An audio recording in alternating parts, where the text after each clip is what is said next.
Welcome everyone, one and all, to my reaction to Season 1, Episode 3 of the Avatar live-action Omashu. Now, last time we had a look at Kyoshi Island and the Kyoshi warriors, and the story was definitely changed quite a bit in regards to Aang having a connection with Kyoshi first, rather than Roku, and her sort of being the first one to teach him things about the Avatar state and being the Avatar itself. But I do still hope that even though things were changed a bit, we still get to see Roku, because I feel like it will be a big shame if we don't, you know, because that was always a big connection between Aang and his past lives. Like, the one before you is always going to be the one that you're talking to the most, because they're the one who inform you about the world that you're going into, you know? So I'm just fingers crossed that we get to see Roku anyway.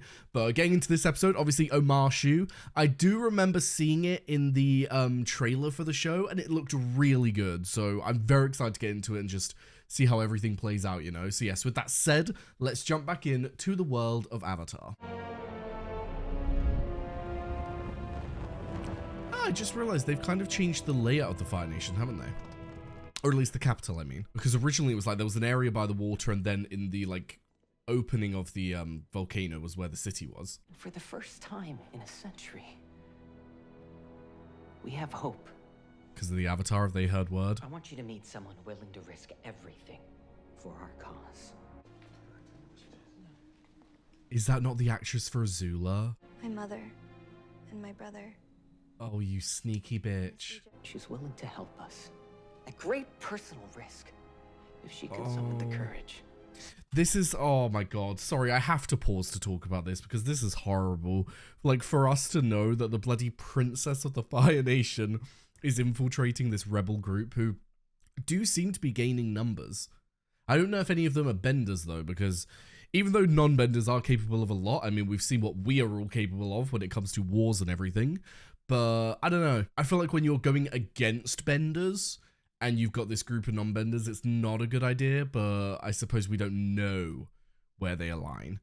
I mean, it would be strange if they were Fire Nation citizens, because as far as we were aware, all Fire Nation citizens have kind of like been brought into the, like the doctrination, the propaganda of the Fire Nation itself to think that they are doing right in the world. So these must be people from other nations, but then why are people from other nations in the capital taken as like, not necessarily slaves, but as workers? Fire Lord Ozai must die tonight!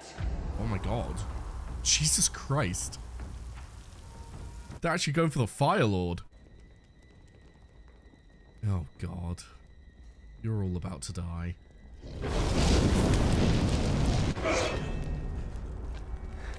There is no way out. Shit. But you must have known this. Oh, the music. Tyranny. Don't you mean unity? Okay, so that's the angle you're going with.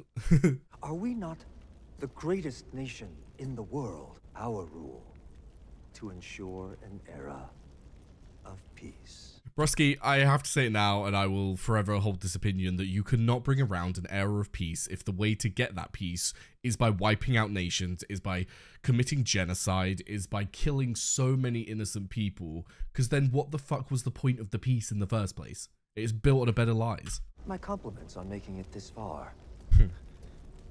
Then again, And here she is. we in the Fire Nation have always prided ourselves on our resourcefulness. Isn't that right, Azula? Oh, we're actually going to see her. Yes, Father. Oh, I like the shift. To be clear, Azula's my favorite character in the OG. The one who will restore balance to the world. The one who has returned to us. Jesus Christ. Well, smiling at people being murdered feels very Azula. A message from one of my commanders in the Southern Seas. No one of Oh? any importance. Oh, of course, yeah, Zhao sent the message. Zuko has found the Avatar? Your Oh, she's brother has pissed. done the impossible. Just as I'd asked. She's pissed not only because obviously the Avatar's back and that's concerning, but Zuko did it. But yeah, I'm liking her so far. She definitely has that, like, I don't know how to put it, like the psychotic elements of Azula, let's just put it that way. But yeah, I'm gonna need to see more of her to like make a fully informed opinion, but yeah, fucking love Azula. She's one of my favorites. I think Iroh and Azula are definitely up as my favorite characters for very, very different reasons. Iroh, you gotta love him. Azula, you gotta hate her. The water whip. arms.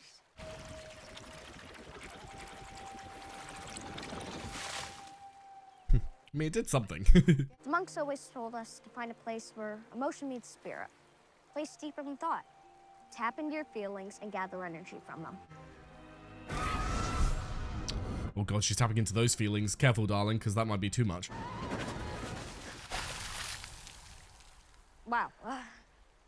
That's okay. All the more reason for us to get to the Northern Water Tribe, right? That's right. Oh yeah. We've got the best waterbending masters in the world. I might even listen. I will say, I know that it was a kid's show, and that's probably why we're seeing a difference in tone here. But I will say, so far it has felt a little bit too serious, in the sense that the whole idea of the show was that there were these kids who had been put in this impossible position of trying to save the world, and you did see those kid elements come out at times. Whereas so far, I feel like we haven't had enough of that. But I'm willing to see if that changes. Like, I'm not going to prejudge. We're only on episode 3, and if anything, we're only a little bit into episode 3. So we might even see a lot of it come out when we get to Omashu and we actually see Aang see Boomy. That might be where we see that element of like a kid with his best friend, you know? But yeah, so far it's just felt a little bit too dark in the sense that we've had like a repeating theme of Katara having these flashbacks to her mum, which I know that she did speak about her mother a little bit, but I felt like until we got to season 3, I feel like they didn't realize the stakes until they got there. Do you know what I'm saying? Like, season 3 was definitely the most serious of all of the seasons, and it's one of my favorites probably because of that fact. But I think that we do still need those elements of realizing that these are children, and of course they're gonna want to have fun as well, you know? I liked her too. Yeah, she was cool. Of course, I have no idea what she saw in you. Hey, what's... Okay, back to the sibling vibe. I think it's another airbender. Oh, Aang. He's headed for that mountain. That's no mountain. That's Omashu. Ah. Yip yip. Well, we know it's not an airbender, but what is it then? Is it a kite? Is that, because that's the only real thing I can think of that's like flying in the sky. There are Fire Nation forces everywhere. They're sure to find out. Which is why I suggest you allow me to contact a few trusted sources. You don't need to be told any more than necessary. Yeah, to be fair. Look for a bald little boy with an arrow on his head. The people there, they're artists, scientists, builders, plus food there is amazing.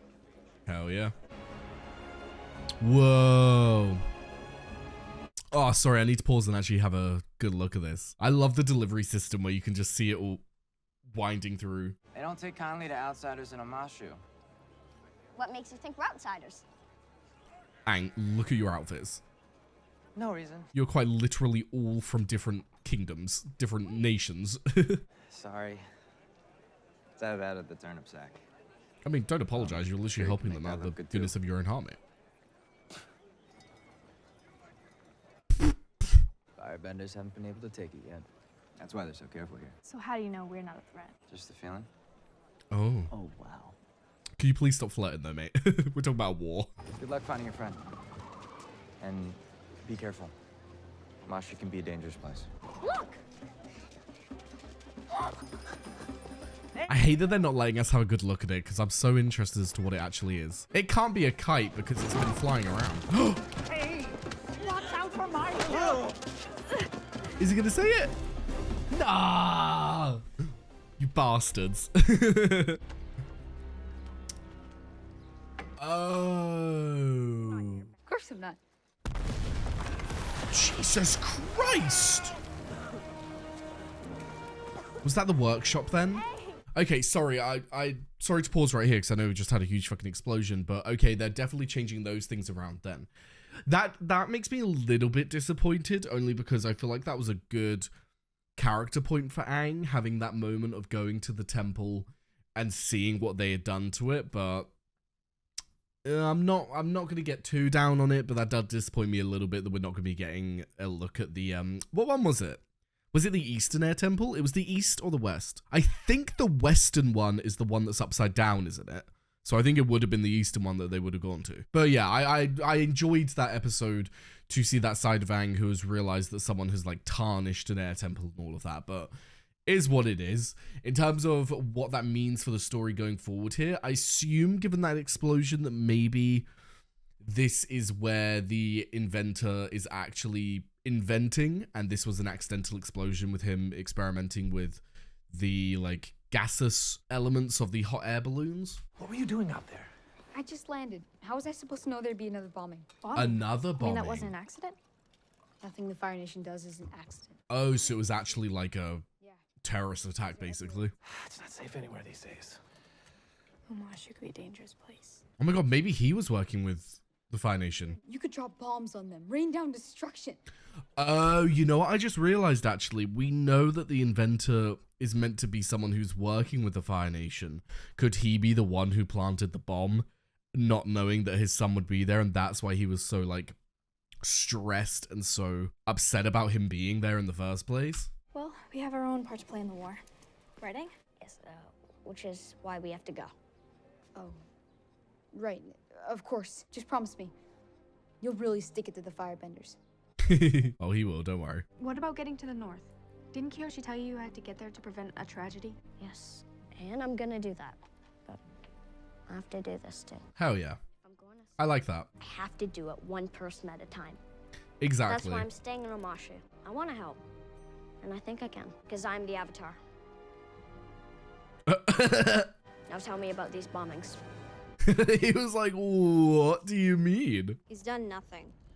Sorry. That was way too quick to just be showing me these three out of nowhere. Excuse me. Okay, first off, Ty Lee's outfit. Beautiful. Loving that. May definitely got the, like, heavy sleeves to hide the knives. Azula? I don't know about Azula's outfit. It doesn't give Azula to me.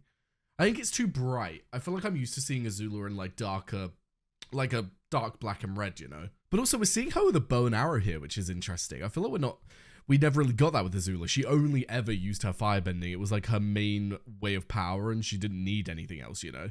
But I suppose if she's being trained to fight, it'll be helpful to have access to like different abilities. But yeah, I was discussing it with someone on my Twitch as to whether or not Azula's fire would be blue, and I'm just hoping and praying that it is, but I guess we will have to wait and see. Zuko may be banished, but he's out there exploring the world. If I were him, I wouldn't want to come back. I don't know how I feel about May so far. I don't know if it's landing as much to me. There are always ways to get in the game, if you know which pieces to play. I am liking Azula so far. I feel like the true test of whether these three characters are going to feel fully fleshed out is once we actually get like proper scenes with them. So season 2 onwards. But I feel like that was a decent showing of the beginnings of their characters, you know. Dad, do you remember her stories? Balloon. That was an outline of the hot air balloon. Pretend like you don't care what's going on out there, but I know you hate the Fire Nation as much as I do. I mean, why else would you build all this if not to help our army? Oh God, look at him. I'll send 2 of my best men to confirm the report. They can be in and out before... No. We go. Uncle Iroh and I will go. No one else. Not even Zhao? He won't stand for that. If anything happens in Omashu, we won't be able to help you. The prince and I will be fine. We know what it means to be on our own. We're quite accustomed to it.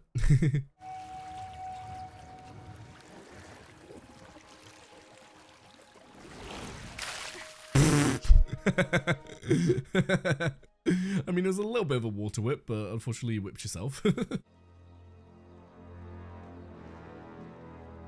I mean, you could try and look a little bit less conspicuous, maybe, but okay. What are you... Oh. Okay. Oh my God, is that Jet? I've just realized, is that Jet? He was flirting with Katara. It's just because he's not in his usual, didn't he have a toothpick? Am I misremembering that? I swear he has a toothpick. Am I just making that up, though? But, yeah, he's not in his usual, like, gear, so I didn't really see it, but that would make, oh my God, his attitude, of course it's Jet. Oh. Oh, okay. That, like, fucking backleth, then. Wait. Backleth? Backleth. Who are you? You can call me Jet. Yep, okay. He looks a lot more like Jet now. Okay, good casting. I'll give him that. Good casting. Pursuit was so clumsy, I wasn't sure you'd ever catch up. Oh, shit. Big talk for someone who's outnumbered. Good thing I brought friends then. Oh, Katara, have you got any water around, girly? Shit. That was handy. Nice, girly pop. Oh. Are we gonna get to see the others then? Hey, let's go. Oh, damn. Oh my god. That was a mean swing, Pipsqueak. Pipsqueak, thank you. This whole time I've been sat here like, what is his name? Where's he taking him? Don't worry. Pipsqueak knows how to take out the garbage. Jesus Christ. You coming? There we go. Oh, it's not toothpick, is it? It's a bit of is it a bit of wheat or straw? Can't remember, but he has something in his mouth all the time. Dad doesn't really pay attention to stuff like this. Yeah. He's got more important things to worry about. He's a warrior. The world is filled with warriors, but there are far too few great engineers. Exactly. Which is why it's so sad that you're working with them. He's always said that it's just me and him, and he'd do anything to protect us. I want him to see that we have to do everything we can to save the world. Because if not us, then who? Oh, it's gonna break him when he finds out the truth about his dad, isn't it? Welcome. Ah, they've got like a whole community going here then. Cool. I was interested how they were going to do this because they're near Omashu. I assume they're on the same landmass, just in the jungly area. In the old days, the city stood strong, but as the war dragged on, King lost his nerve. Like corruption sprang up all around him. Fire Nation seeped in through the cracks. Damn. That's where we come in. Let corruption seep in all around him. Okay, so there's even more corruption in Omashu than just the fact that there's Airbenders there. Here, look. If you mix Tinkar with salt water and then boil it down, you get this. Blasting jelly. A few jars to blow half the neighborhood sky high. How many jars have they made? The firebenders weren't behind the explosion. Does he notice his dad? Or like what? Just taught me the blade. Wait, was it them? Was it the Freedom Fighters? I suppose you could go down the route. I'm just thinking how they're going to adjust the Freedom Fighters story to fit in with the Omashu story. I suppose you could go down the route of them thinking the city's become corrupt and all the people in it are also corrupt, and so it doesn't matter if they die for the cause, you know? Like, I'm trying to think about Jet's point of view in that regard. He's definitely not above killing civilians when they have any relation to firebenders, so if he's thinking the city's corrupted, he could definitely twist his mind to go down that route. I know what it's like to lose family, too. It was quiet the night my mom died until the soldiers came. Yeah. Oh, Jesus. God, every time we see it, it feels like it gets worse. I try not to think about it, but recently it's been coming back to me. I think it's been affecting my bending. That's interesting. Sorry to pause again, but that's interesting. Now that we know that they're combining the Jet and Omashu stories and we've seen Katara link back to her mum, I suppose it does make a lot more sense that they're doing that because they need to have this link so that when Jet reveals the things that they've done, Katara can back up her thoughts and say, look, they did this to my mum, but even I know that this is wrong. Even I know that this shouldn't be done. What you're doing is wrong. What do you remember when you think of your mother? I don't mean how she died. I mean when she was alive. Yeah, focus on the good stuff. Seeing her outside the hut, getting to work, preparing breakfast. And every day, she would stop when the sun rose. She would watch and smile. Every day. Remember the sunrise. Use the sunrise as a way to feel the, like, energy flow through you, you know? Look at the sun, feel your mum, let it flow. Oh. Oh, bless. I mean, that's a very key point of waterbending, isn't it? Letting things flow. You could probably connect the negative and the positive emotions and allow them both to flow through you at the same time. You don't necessarily need to just ignore one. We don't have to be afraid of our pain. You don't have to be afraid of your pain. What we're gonna do with it. That's what I was about to say. You don't need to be afraid of your pain, but the things that you do with it are very important. You need to focus on what you're doing and not just think you're being just. Stench? Ooh!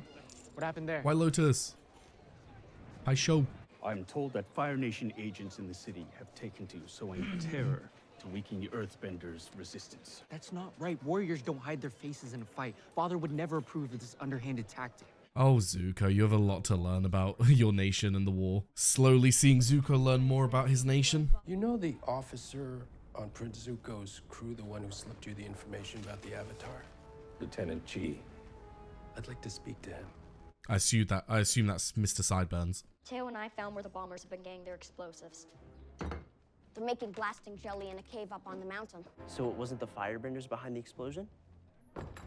It was... You're not gonna believe this. I know who's behind the bombings. No, Jet's not the bad guy. Sai is. Are you kidding me? Okay.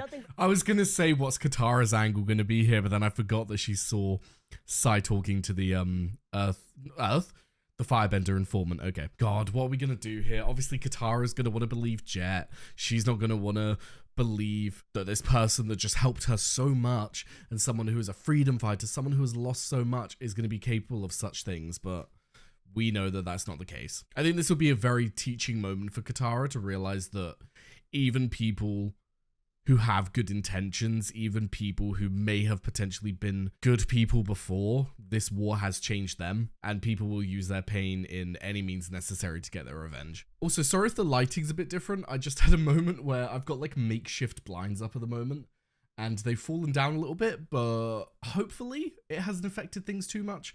But luckily my new blinds have arrived today, so within the next few days we're going to get them up. So next week things will be a lot better. But yes, anyway, let's jump back in.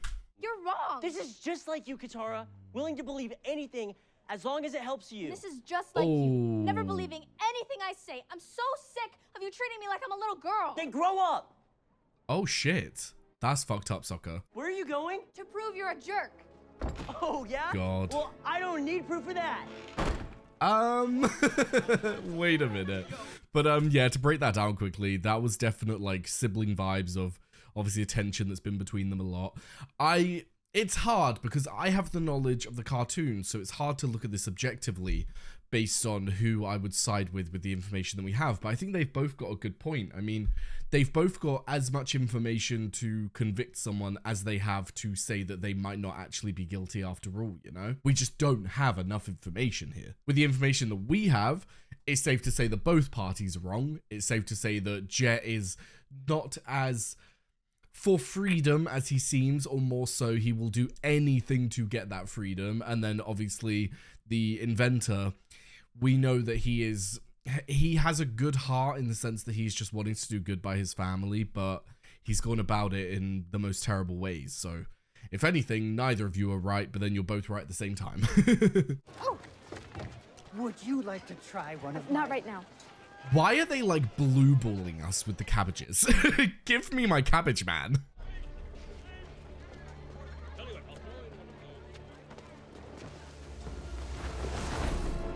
Oh my god. He was literally just standing behind you, girlie. You have no idea. That is terrifying. Later. We just launched a big mission. Things might get a little hot for us around here. Mission? What A mission? bomb's about to go off, isn't it? I mean, you were there when we confirmed the Mechanist was a traitor. He took care of his partners. Now we need to take care of him. Huh? We know how to take out the garbage. Oh my god. I'm so sorry. Oh, it's fine. It's fine. I'm so clumsy.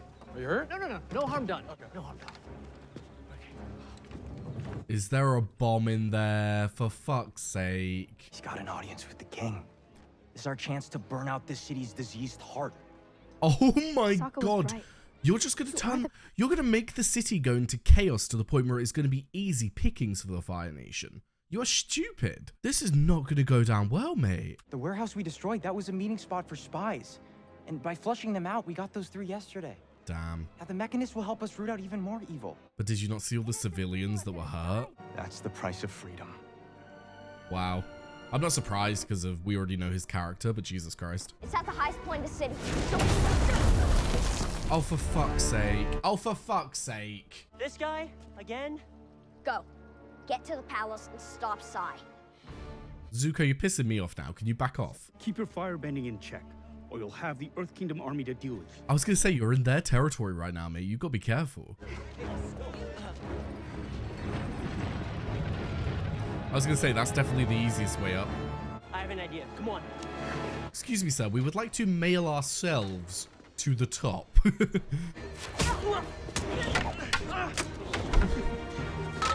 I love how the entire city is just like standing there watching. No one's actually doing anything. Ooh.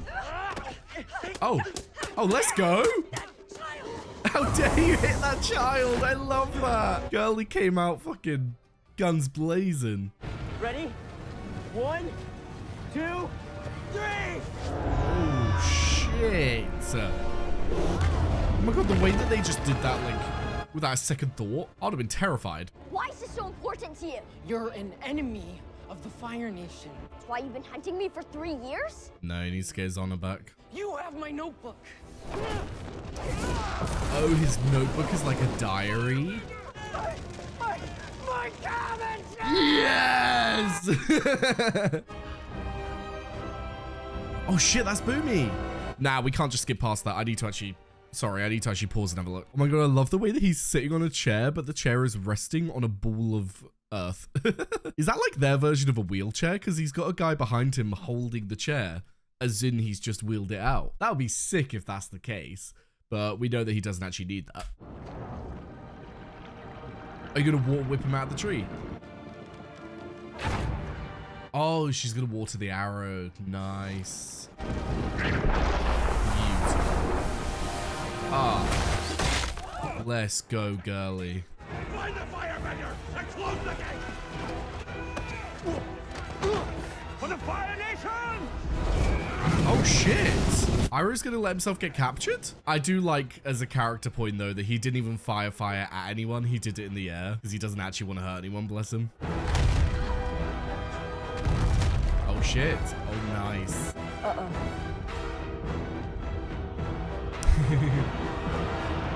Oh, that's the end already? No. Oh, I forget they have like 6-minute outros.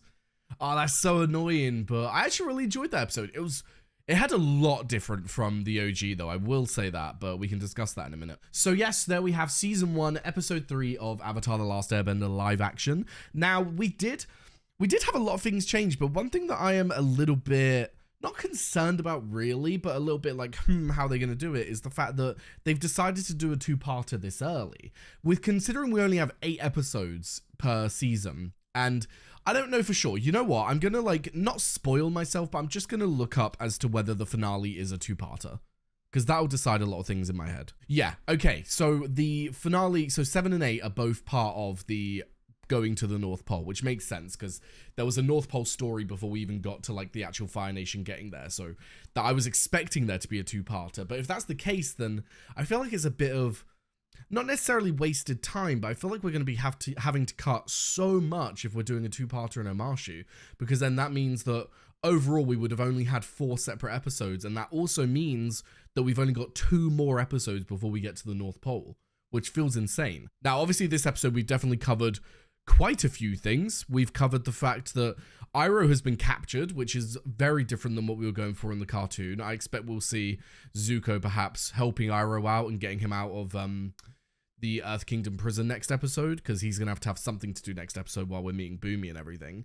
But yeah, that was a deviation that I didn't see coming. I do enjoy the fact that they combined the Jet story with the Omashu story, because I feel like of all the things, it's the same thing with like Kyoshi stuff. It's like of all the things to add together, it makes sense, you know, like it adds up. So I'm not going to be mad about that. It almost feels as though, you know how Jet and everyone in the cartoon were traveling to these different places. They were having these different bases and helping people, well, helping people as they saw fit wherever they went. It kind of follows that idea, because there was this whole big gap between the initial village that they were at and when they got to Ba Sing Se. So this could just be another story that the freedom fighters had when they were in Omashu, you know? So I'm not too mad about that, and I think they really did blend well. And also the casting and acting for Jet was really good. I really appreciated that. I am still very curious about the inventors' position in all of this, because we know that Sai, from the cartoon, we know that he was working for the Firebenders, and we've seen here that he is working for them in some way. We've now seen a diagram of the airship, so where are we going to go with this? What was he presenting to King Boomy? Was it the airship itself and the Fire Nation might like steal those ideas maybe? Or is it going to be the vibe of he was actually selling the airship to them? Because it seemed more so like they were framing it as if he was giving out city secrets rather than actual technologies. But then we know that they're going to have to get their hands on that technology anyway, so would make sense if he was selling it to them. But yeah, another thing to touch on was Katara. It seems as though her waterbending is already getting a lot better, which makes sense. We're in episode 3 and we've got to get all the way to the North Pole, which by the time we got there and the way she was learning everything and the time she had spent, she was a very good waterbender. So I'm hoping that we see a good advancement for her up until episode 7, and then we see like a true showing of what you can do with waterbending, you know? Because so far we've just seen it on the very base level. So very excited to see more like high level waterbending by the time we get there, but it's nice to see her growing in her skills already. But yeah, with that said though, I believe I've covered all the main points I wanted to talk about in the episode, so let's move on to some Patreon questions. Right, first up, first impressions / thoughts on King Boomy. What do you hope to see with his challenge next episode?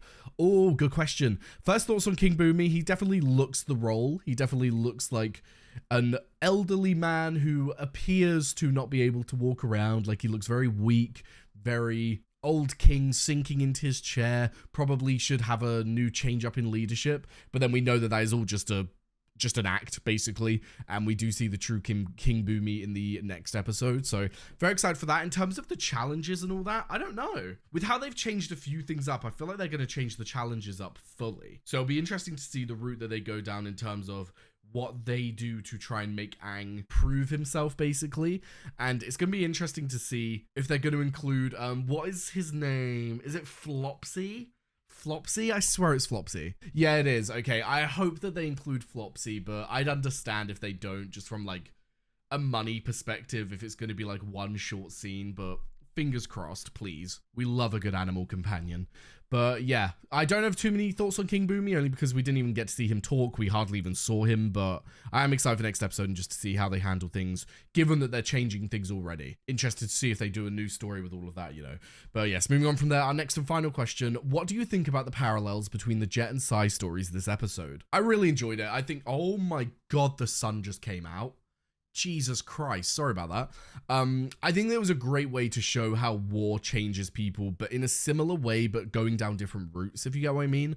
Like, they were both hurt by the war, they both lost things to the war, but I think the difference of perspective was that Sai had his child, and Sai had the skill of being an inventor, and so it was a way to basically look after his child, but then falling into the hands of the enemy, essentially. Whereas Jet has much more gone down the lines of, I've been hurt by the Fire Nation and I am going to get revenge. They were both wrong in the routes that they went down. Obviously, Sai went down the route of helping the enemy, which when you're this very good inventor who we know creates technology that eventually leads the Fire Nation to create destructive machines that are going to potentially change the course of the war, you know, it sucks because you know that he's doing it out of a place of protecting his kid and all that. But then when you go to those means, you can't ever really justify it. And then also the same with Jet. It's like he's so focused on his revenge and so focused on getting back at the Fire Nation that he refuses to see that these are also human beings. At the end of the day, you can't go about killing these people. And even if you justify killing them,